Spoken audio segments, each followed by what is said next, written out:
Thank you everyone for coming to the Chest Journal Club webinar. Today we have with us our esteemed authors, Dr. Lachant and Dr. White from the University of Rochester. I am Nicholas Kolaitis from the University of California, San Francisco, and I will be moderating this session. Unfortunately, my co-moderator, Dr. Gallo, was unable to be with us today. So I will start by allowing Dr. Lachant and Dr. White to introduce themselves to us, and then we'll get into the interesting article we have in front of us today. Hi, I'm Daniel Lachant. I'm an assistant professor at the University of Rochester. I'm a pulmonologist by training, and I have a strong focus on pulmonary vascular disease, along with Dr. White here. And really, my research focus has been trying to incorporate technology to improve our clinical assessments in pulmonary hypertension. My name is Jim White. I'm professor of medicine, pharmacology, and physiology here at the university, the founding director of our accredited PH program, and very happy to be Dan's mentor as we try to improve in this particular line of work on a really important functional test in pulmonary hypertension, the 6-minute walk. So thank you very much. And with that, we'll talk about your journal article, Cardiac Effort to Compare Clinic and Remote 6-Minute Walk Testing in Pulmonary Arterial Hypertension. And so to begin, I'd like to just ask for the viewers for you to give us a brief 1 to 2 sentence statement on the primary objectives of your paper. What were you looking for in this paper, and what were your goals when you set out to do this research? So this actually started at the beginning of the pandemic when Jim actually went to New York City to serve in some underserved hospitals, and I had 2 small kids at home, so I was not able to go with him. And when I would check in with Jim, I'd always have different ideas, and I ran different things off of him. And this one, I talked to him. So this was using this technology that we had just started to use before the pandemic. And after talking with Jim, really the objective we wanted to look at was, could we perform the 6-minute walk test at home using actigraphy? When we incorporate our digital biomarker cardiac effort, would that account for shorter walk courses that are at home? And then we also wanted to see, could we use any of the raw acceleration data to come up with an objective number to go along with the 6-minute walk test distance? Thank you. And so for the pulmonary hypertension provider, it's quite important, the 6-minute walk distance, but some of our viewers are not pulmonary hypertension providers. And so hopefully you can walk me through a little bit about what the importance is of the 6-minute walk distance in pulmonary hypertension risk assessment and in pulmonary hypertension clinical decision making. So the 6-minute walk test is the test that you love to hate, right? And so for those of us who have been engaged in PH research for 25 years, it served as the primary endpoint in most of the pivotal drug trials for the drugs that I suspect most all of your listeners are familiar with. And in fact, dates before that, 15, 20 years. And in fact, my young partner here educated me on the literature that when the 6-minute walk test was first evaluated, they looked at time points as short as 2 minutes and as long as 12 minutes. And interestingly, the 2-minute walk was too short. Even really impaired people could walk for 2 minutes. And the 12-minute walk was too long. What did I mean by too long? There was so much variability. People wander around and look up at the ceiling and look at what's on the halls, and they had too much time on their hands. And there ended up being a big difference between people with longer walks, probably having nothing to do with physiology.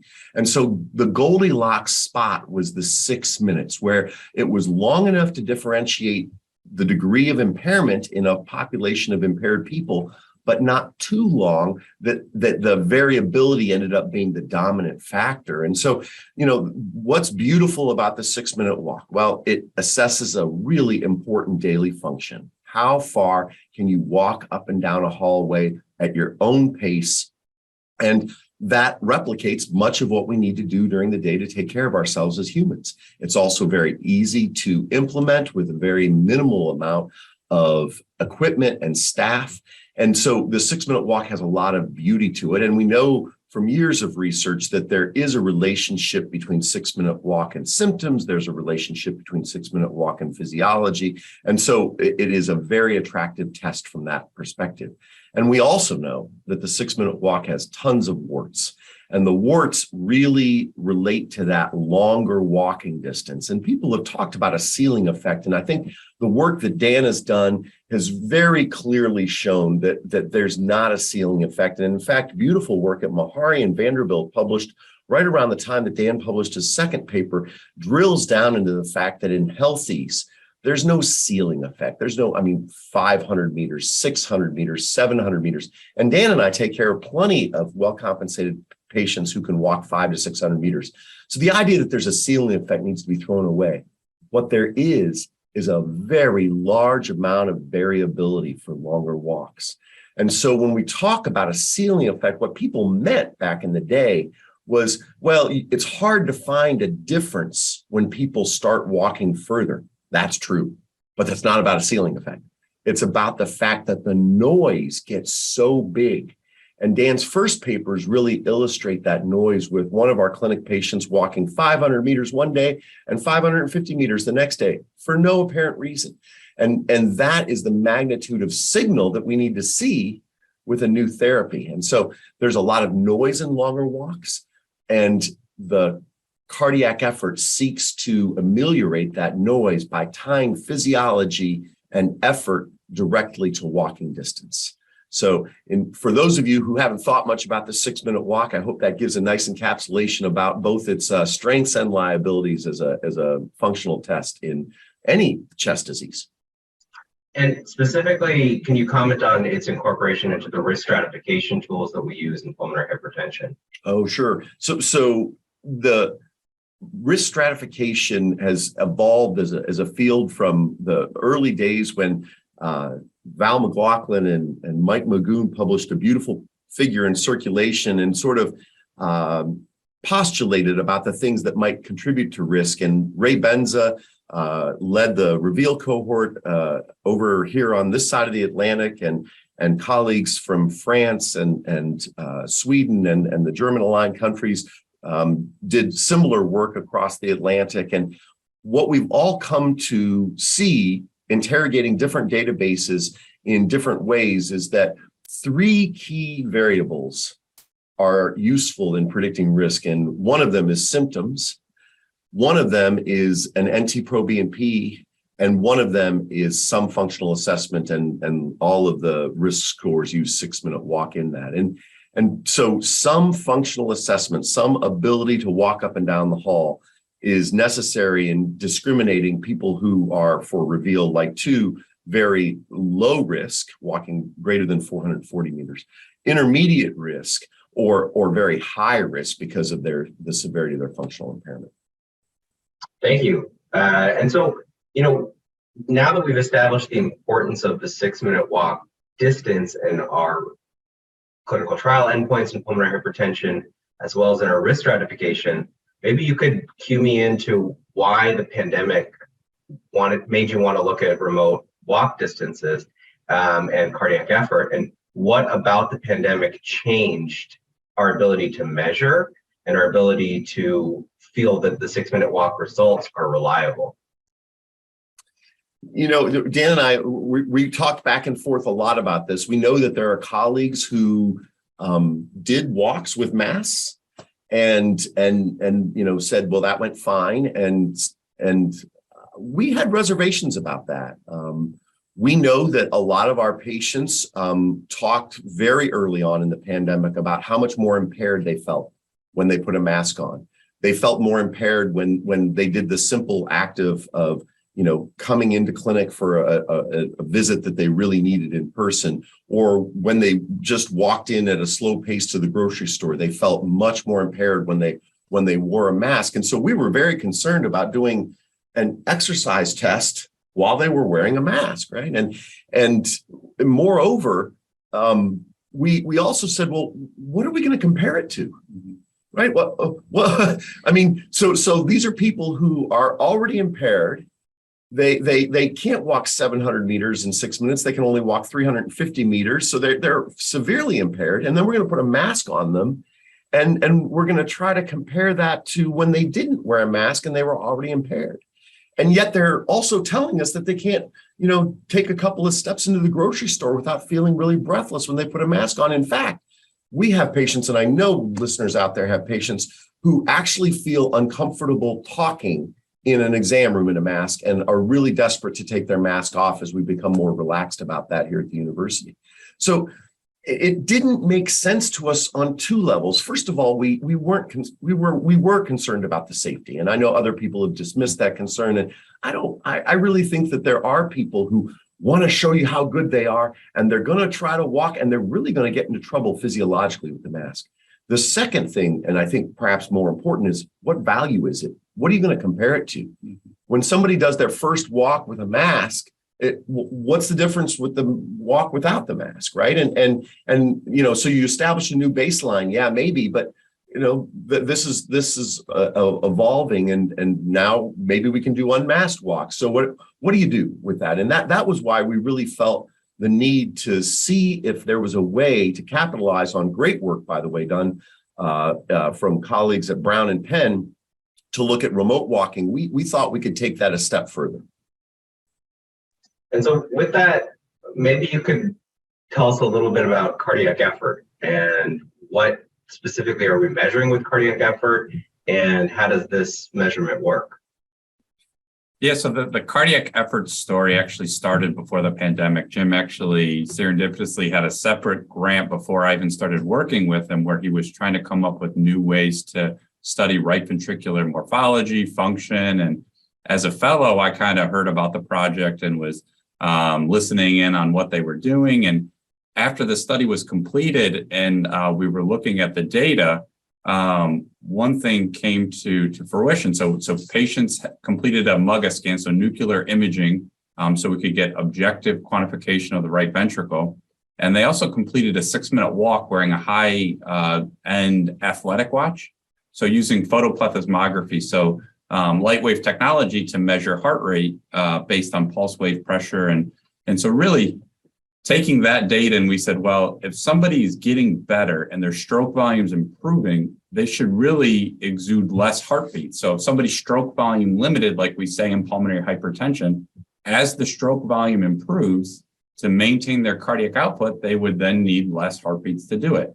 And so then if somebody, piggybacking on the ceiling effect, that if somebody can't walk further because mechanically that's as far as they can walk, they will use less heartbeats. So if somebody has scleroderma and they can only walk 350 meters, but they have significant improvement in their pulmonary hypertension, they're going to use 20% less heartbeats to do the same distance after a favorable response with therapy. So that's really how the cardiac effort story came to light. And then we improved upon it by using ECG technology to maximize data acquisition. So when you have pulmonary hypertension, scleroderma, your pulse wave is going to be very narrow. So there's a lot of noise in the system, or skin thickening makes it harder for the light to then shine in there. And there's been publications what we were doing in JACC, where they were saying that there's just a lot of error in activity trackers measuring heart rate. So we found this MC10 device that gave us the best of both worlds, which is raw accelerometry data, as well as electrocardiogram heart rate monitoring.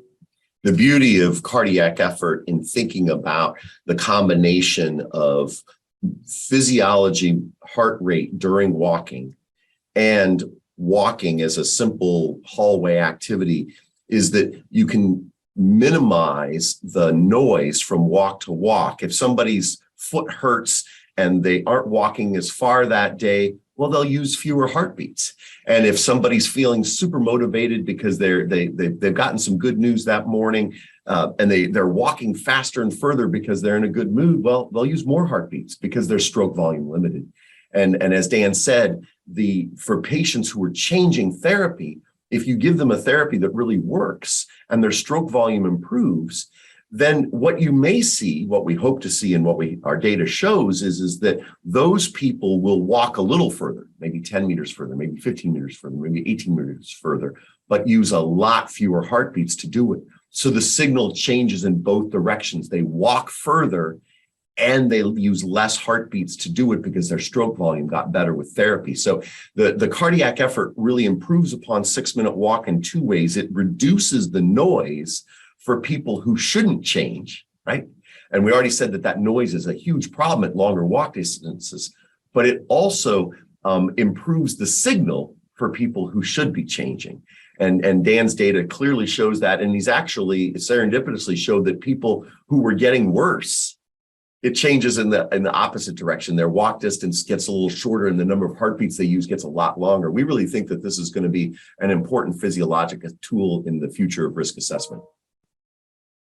Thank you. So it seems that we've established thus far that the 6-minute walk or some sort of physiologic test is pivotal in our risk assessment of patients with pulmonary hypertension. That the 6-minute walk distance itself has a lot of variability, and it can depend on, as you said, whether the patient has a foot injury that day or whether the patient's feeling great that day because they got good news. And cardiac effort might be a more reliable way to really measure how a patient is functionally doing in that moment. So with that, let's talk a little bit about your study. So we talked briefly about the primary objectives of the study. So maybe you could walk me through the study population and how you actually performed the methods of your study. Yeah, so if you want to jump to table 1, really what we wanted to do was, in this first go around, because there's so much concern, or at least there is safety concerns with 6-minute walk, of having appropriate study team members there, having a crash cart there and whatnot, that we wanted to have a stable group. We wanted a group where we felt good that they could do the 6-minute walk at home. We didn't want to take a bunch of class 3-4 patients and say, walk unsupervised at home and see what happens. So we had a majority of what you'd expect in a PH population, middle-aged females.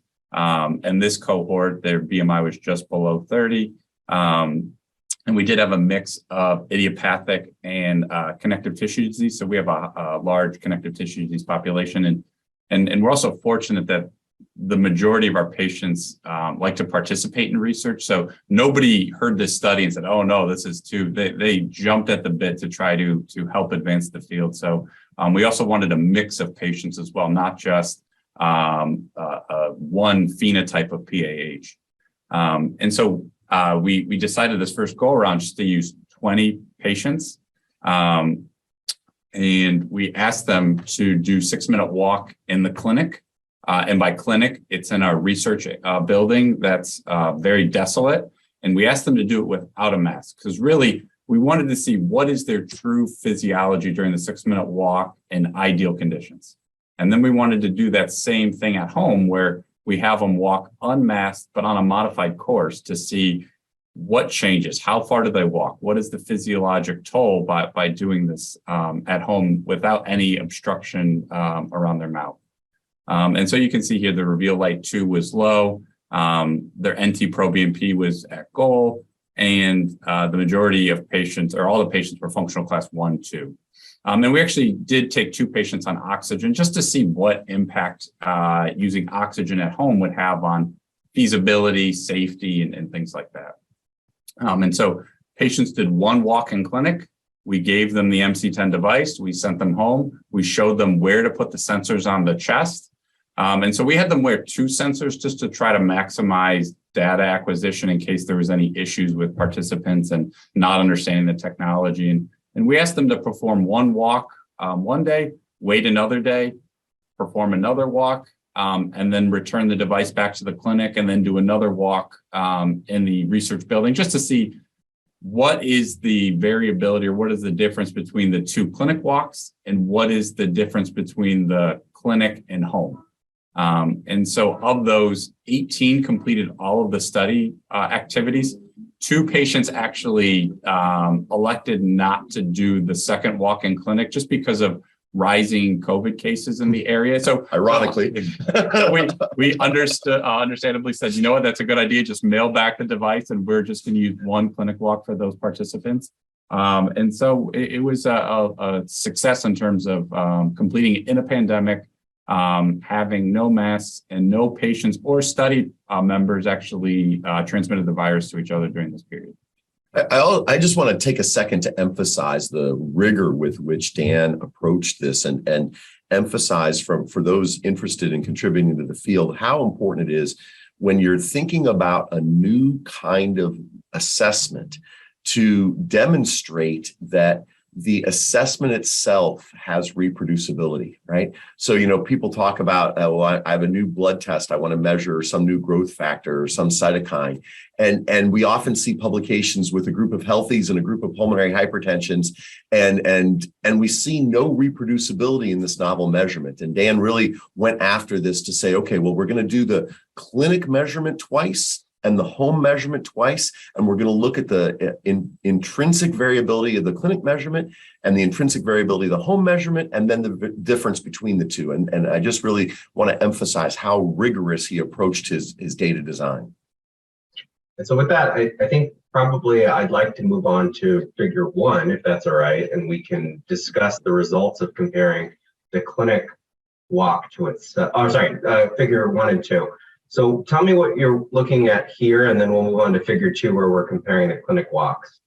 So when we first got the MC10 device, which we used back in 2018, one of the things I told Jim, I was like, this has raw accelerometry data, and really you could do these without any supervision because you could just count the laps.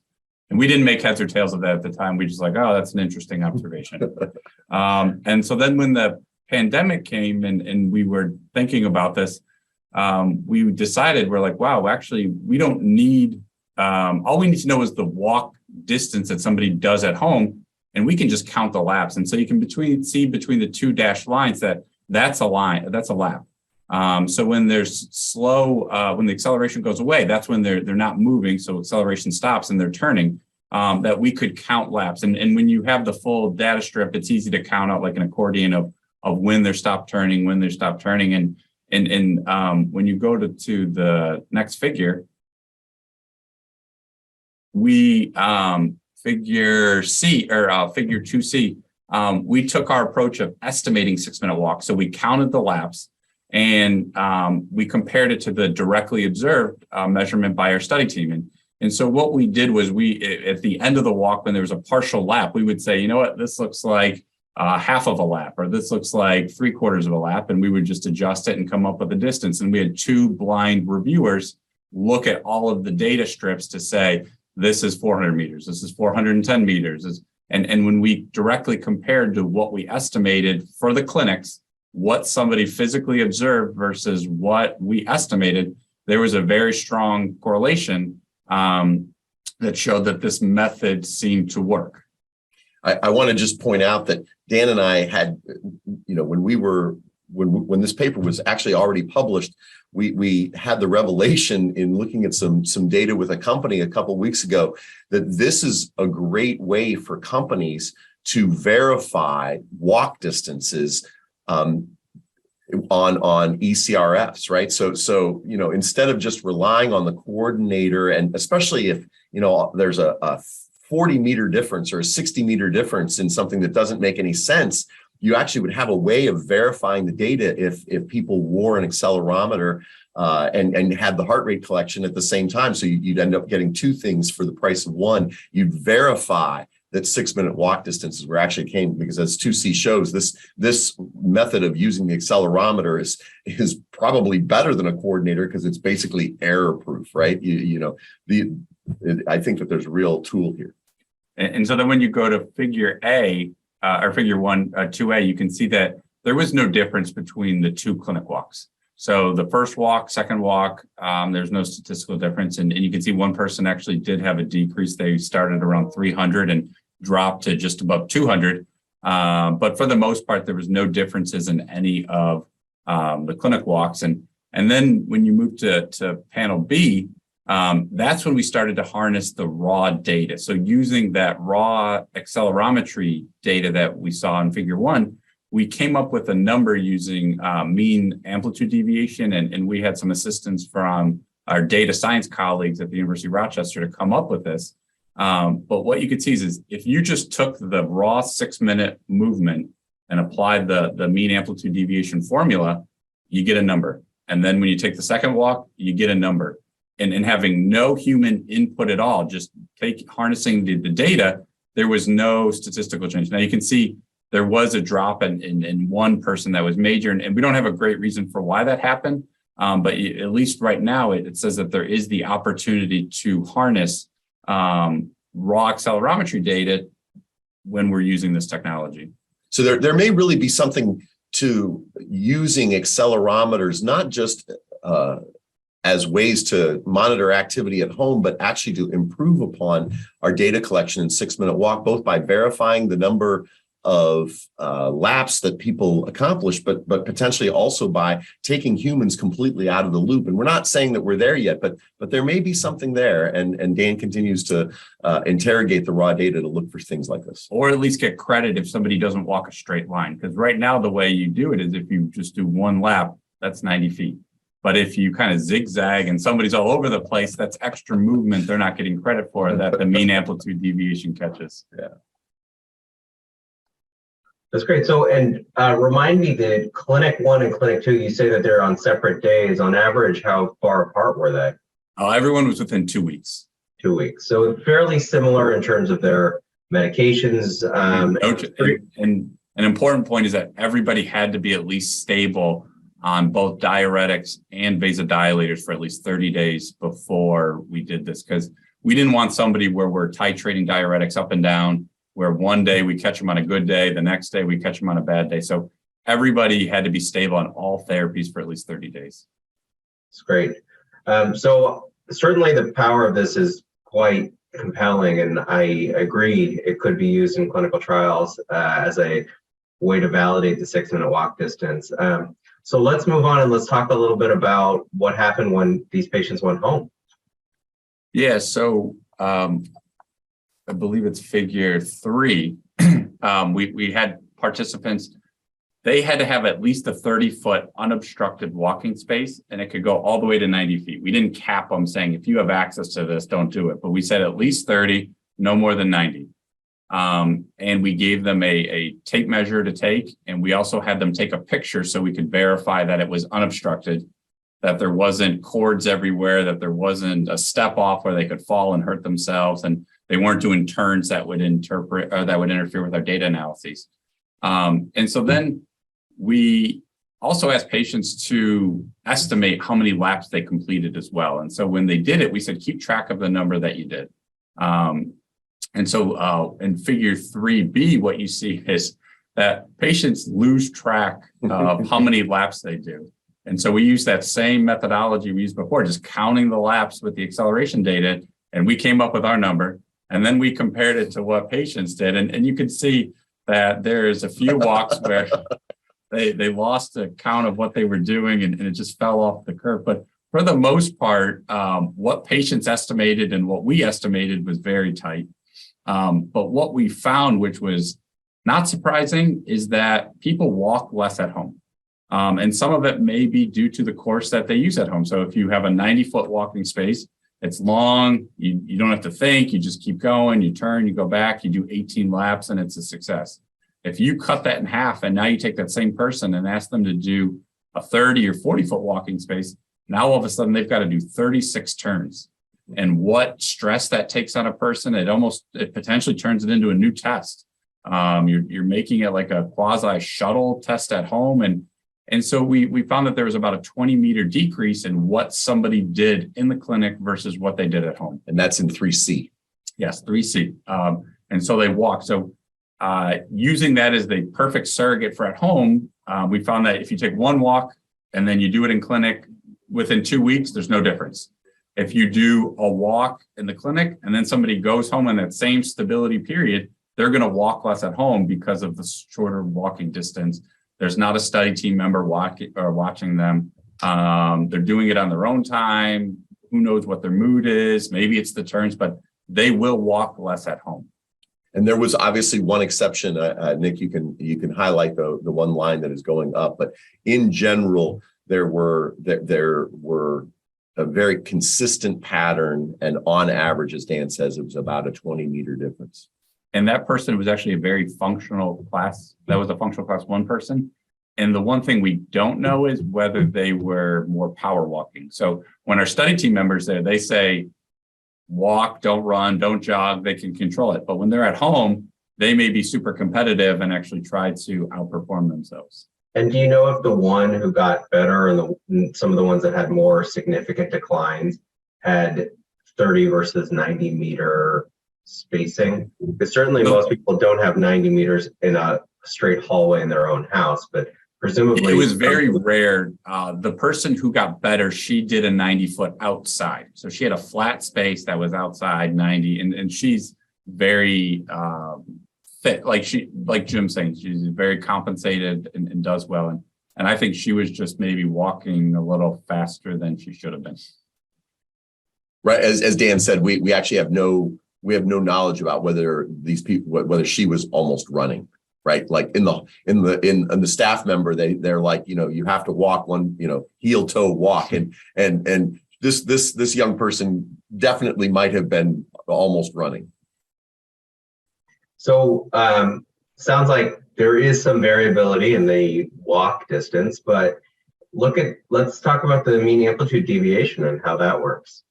Yeah, so more just as this exploratory analysis. So we found that walk distance went down, and we also found that mean amplitude deviation changed as well. So that's what we hope to find, that if walk distance goes down, the change in acceleration would also go down, because some of the acceleration that's exuded during the walk would be less. And so that's what we found when we took the raw amplitude deviation. And the one nice thing about that in D is that it's not reliant on a patient reporting their walk distance. So there may have been another person where they said they were walking on a 80-foot walking space, but in reality, they could have done 60, which is why their walk distance improved significantly at home as well. The mean amplitude deviation is blind to that. It doesn't matter what kind of course you're walking on, because it's just the change in acceleration. We don't actually use any distance when we calculate it. So when we compared the mean amplitude deviation versus the estimated 6-minute walk, you can see that there was still a strong correlation, and this was all remote data. So that was very, I actually did include a few in-clinic walks as well, sorry. But you can see that when we estimate 6-minute walk and we calculate mean amplitude deviation and E, that there's a strong correlation between the two. So 3E really is trying to emphasize the fact that you could imagine getting some useful data. We're not saying it's the same, but you could imagine getting some useful data by having a patient walk in their home for 6 minutes wearing an actigraph or a MC10 activity monitor or a fourth frontier device, some sort of triaxial accelerometer. You could assign them to walk for 6 minutes and get some useful information that would correspond to the submaximal test we know is 6-minute walk, and that's in 3E. And I think this is, again, this part of the data was not what we set out to find. This is truly the exploratory part of the data. We set out to look at 6-minute walk distance. We set out to look at accelerometry as a measure of 6-minute walk distance, and we set out to look at the cardiac effort, which we'll get into in a second. And just building on the research endeavor, Dan read Steve Kawitz's paper looking at accelerometry and this mean amplitude deviation and said, oh my gosh, we have this huge data set. We could explore mean amplitude deviation in this data set, and started to find some things that I think are interesting. And certainly it seems that this could, at the very least, just be used as a verification that your patients are not these ones here. Where for sure, right? It really drives home this idea that if you wear a triaxial accelerometer and you do not need somebody else to record the distance, you can get the distance off of the accelerometer at the end of the test and not rely on a study coordinator who got distracted by somebody walking in front of them or somebody started to talk to them or whatever, right? Great. So let's talk a little bit about heart rate measurements. So tell me a little bit about what we're looking at in Figure 4 and how this was done.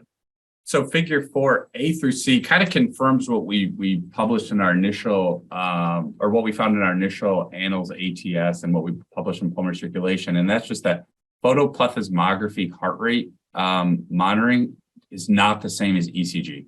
And so using a hospital grade pulse oximeter that measured oxygen saturation continuously during the 6-minute walk as well as heart rate, we compared what we calculated with ECG.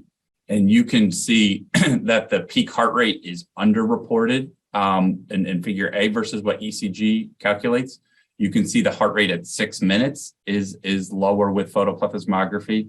And when we calculate heart rate expenditure, which is the number that we use to calculate cardiac effort, that it also underreports it.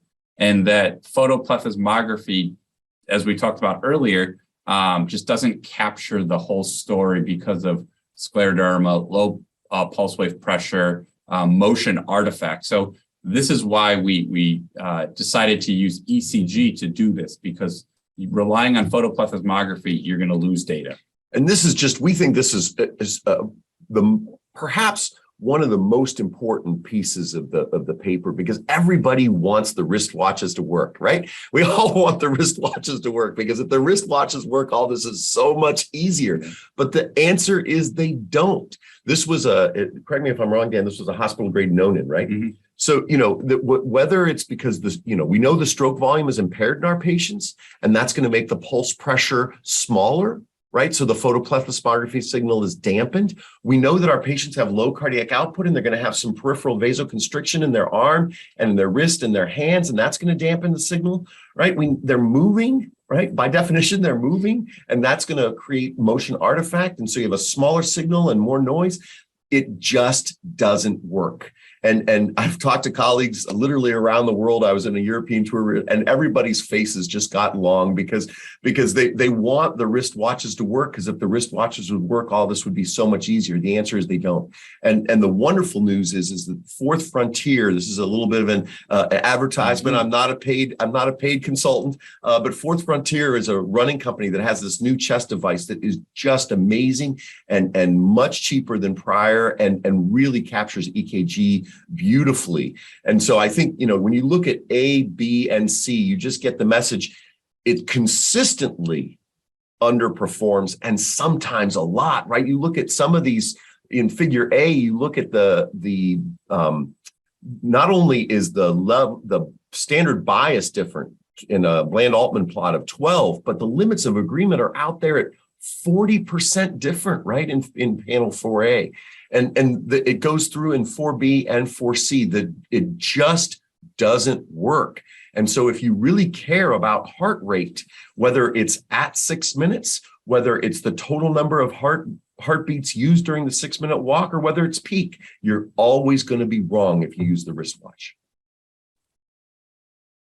Great. And then in these panels down here, we're looking at cardiac effort, heartbeats, and over the mean amplitude distance, and the estimation of the 6-minute walk distance. So tell me a little bit about what we're looking at in these panels. Yeah, so figure D is our home run panel. So this is really what we were aiming to see, was if you correct for heart rate, does that then make it more of a comparable clinic walk? And that's exactly what we found, was that there was no difference between the cardiac effort in clinic versus the cardiac effort at home.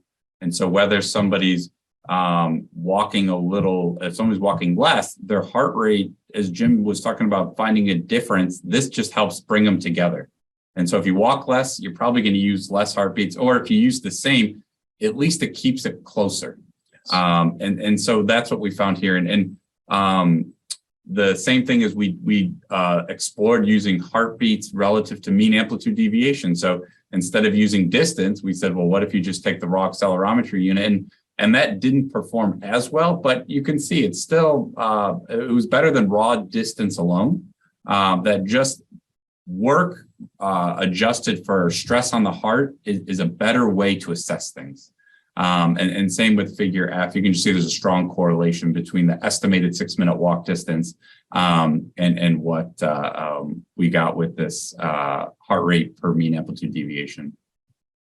So again, the point is that you reduce the noise in the measurement, and whether that noise is from a shorter hallway or from not having a staff member there to encourage them, or having somebody practically run, whatever the noise is, you reduce the noise by matching it to their physiology. If they're going to walk further and their stroke volume limited, they have to use more heartbeats. If they walk less and their stroke volume limited, they're going to use less heartbeats. And so you just account for that effort or that leg pain or whatever else by incorporating cardiac effort into the measurement. And so it seems like you've established, one, the importance of the 6-minute walk distance or some physiologic measure, that it can be done remotely, and that using accelerometry-based measurements, specifically with the heart rate measurement of cardiac effort, you have more reliable remote measurements of patients' physiologic parameters and their estimated 6-minute walk distance.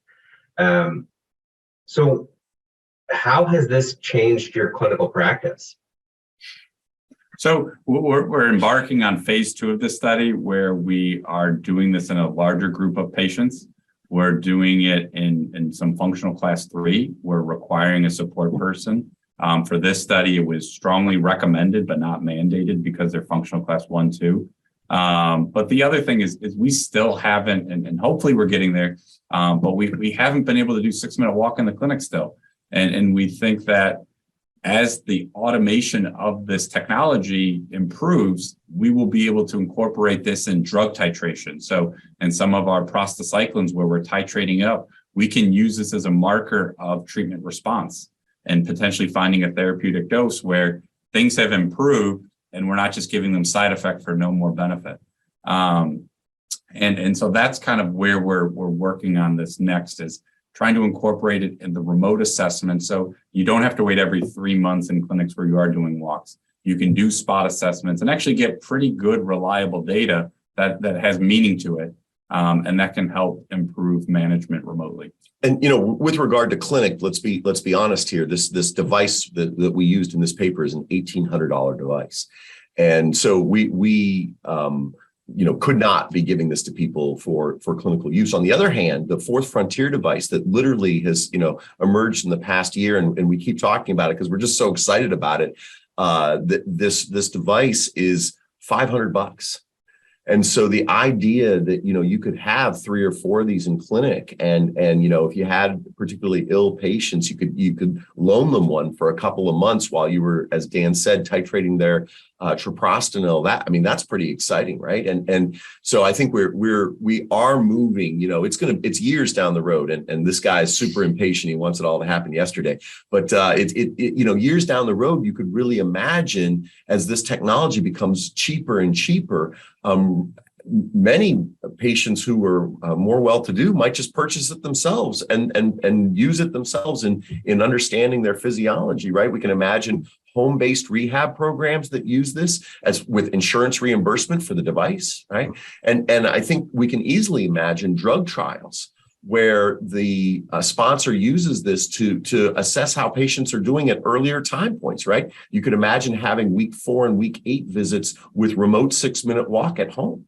So I think that there's a lot of exciting uses of this technology, especially as the price comes down and the reliability of the data increases. We're also really excited about the possibility for our under-resourced colleagues in Latin America, in Asia, for example, being able to assess their patients with a device that's non-invasive and could be readily within their financial reach. I also see a value in it in just monitoring stable patients as well. In addition to pulmonary hypertension, I'm a lung transplant physician, and we do remote home spirometries, and we have patients that will develop a drop in their spirometry that occurs before they detect symptoms or before they detect they have their next clinic visit. And so it could be used potentially in that scenario for our pulmonary hypertension population to detect changes in their 6-minute walk distance at home if it's done on a regular interval. Agree completely. Yeah. And Dan is very excited about the possibility that, this could give early warning, especially, one of the things that the Vanderbilt group and has Penn, everybody who's looked at activity in our patients knows that they do almost nothing. Dan asked me, he gave me a little quiz the other day to see what the least walking was of one of our patients. One of our Remodulin patients at home walks 400 steps in a day.